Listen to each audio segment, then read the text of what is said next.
झाला, 25 वर्षापूर्वीची गोष्ट सांगतेय. मुलगा MCM झाला. MCM म्हणजे काय हे पण मला माहिती नव्हतं, पण कम्प्युटरशी काहीतरी संबंध आहे. आणि आता हा MCM झाला म्हणजे हा फॉरेनला जाणार, विदेशात जाणार. मुलगा झाल्यापासून माझं एकच स्वप्न होतं की यांनी विदेशात जावं. आता ते चांगलं का वाईट ते मला नाही माहिती, पण ते होतं.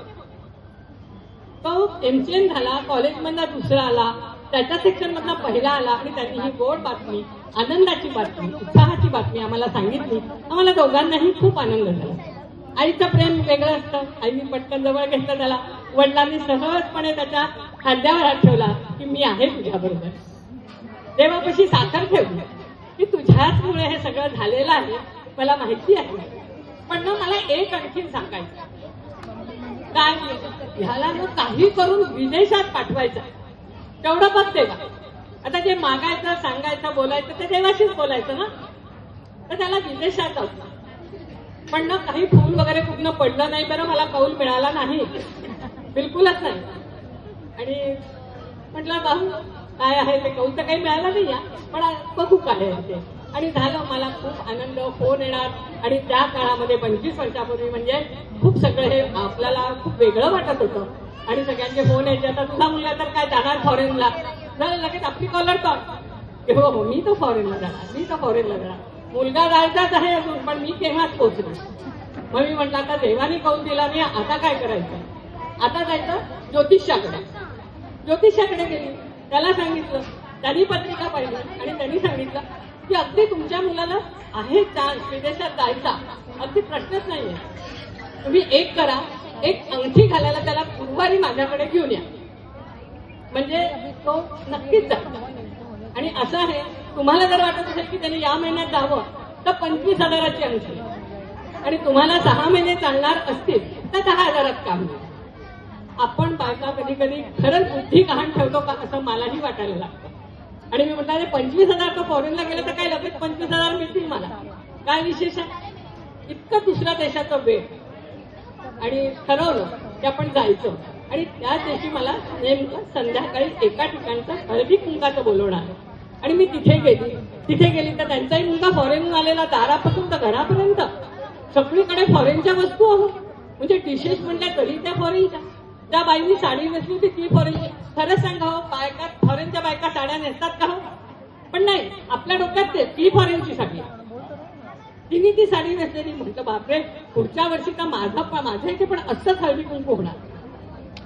आणि तेवढ्यात त्याचा मित्र प्रसाद, माझ्या मुलाचा मित्र प्रसाद जो पण MCM त्याच्याबरोबर झालेला, त्याची आई आली आणि त्याच्या आईचं सगळ्यांनी अभिनंदन केलं. मला वाटलं पास झाला म्हणून केलं, पण नाही. अहो तो पुढच्या आठवड्यात फॉरेनला जाणार होता. मी म्हटलं माझा मुलगा कॉलेजमधून दुसराला, हा नाही जाता हा का जातो. तरी सुलभ थोडीशी जलसी.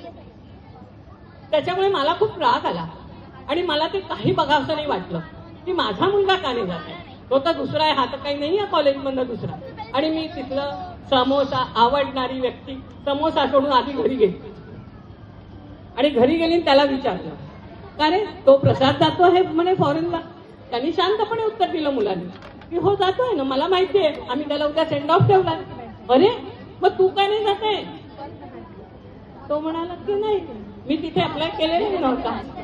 आणि मग त्याला असं वाटलं तर तो म्हणाला आई थांब बाई, मी तुला सांगते, तुझं मी 2 दिवस झाले ऐकतोय फॉरेन विदेश. मी जाणार नाही, माझा देश सोडून मी जाणार नाही. भले मी ऑफिसच्या कामानी काही शिकायचं असेल तर, पण मी पुन्हा तिथेच येईन. तू हे डोक्यातनं काढून टाक. मला तर चक्कर यायचीच बाकी होती, कारण याचं शिक्षण पाहिल्यानंतर मला असं वाटत होतं की हा नक्की त्याला म्हणजे कधी विचारलंच नाही ना की तुला जायचंय का. आता सारखं नाही की तुला काय करायचं काही नाही, करतोय पुढे जातोय. मला खूप वाईट वाटलं, अतिशय वाईट वाटलं. मी यांनाही म्हटलं, ते म्हणाले की जाऊ दे, त्याला त्याच्या मनाने करू दे ना, असू दे. पण नाही, फॉरेन रिटर्न मला म्हणेल कोण, मला फॉरेन रिटर्न व्हायचं होतं. तो म्हणाला आई तू घाबरू नको, मी तुला बाबांना पाठवी, तुम्ही दुसरा देश पाहून या. दुसरा देशही चांगला, तिथली संस्कृती, तिथलं सगळं निसर्ग सौंदर्य पाहून या. पण मला काहीही चैन पडत नाही. 4-5 दिवस गेले आणि आमचा एक छोटासा, मी आणि हे 2 व्हीलरवरनं चाललो होतो, ऍक्सिडेंट झाला. मी पडली, पण मला खूप लागलेलं नव्हतं. डॉक्टरकडे नेलं तर ते म्हणाले की या घाबरले खूप म्हणून बीपी वाढलाय, ज्यांना काही लागलेलं नाही असं गोळी देतो, संध्याकाळपर्यंत बरं वाटेल. मला खूप भीती वाटत होती. तेवढ्यात मागून खांद्यावर हात आला. दोन्ही खांद्यावर हात ठेवून, आई काही लागलेलं नाहीये तुला, घाबरली आहेस तू, चल घरी, आपण घरी जाऊ. त्या मुलाचे असे शब्द ऐकले आणि माझे डोळे पाणावले. त्याला जवळ घेतलं आणि असं अगदी असं इतकं असह्य झालं की आपण काय वेडेपणा करत होतो.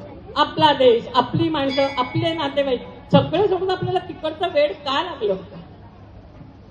देवाला पुन्हा नमस्कार करायला गेली आणि देवाला हेच म्हटलं की देवा, माझ्या मनात पुन्हा असा विचार येऊ देऊ नको.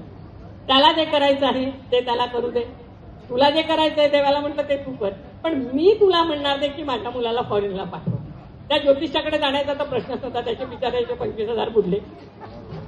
पण हे सगळं सांगताना मला खरंच असं वाटतं की नाही गेला माझा मुलगा इथे बसलेला आहे, त्यालाही वाटेल की आईने काय सांगितलं.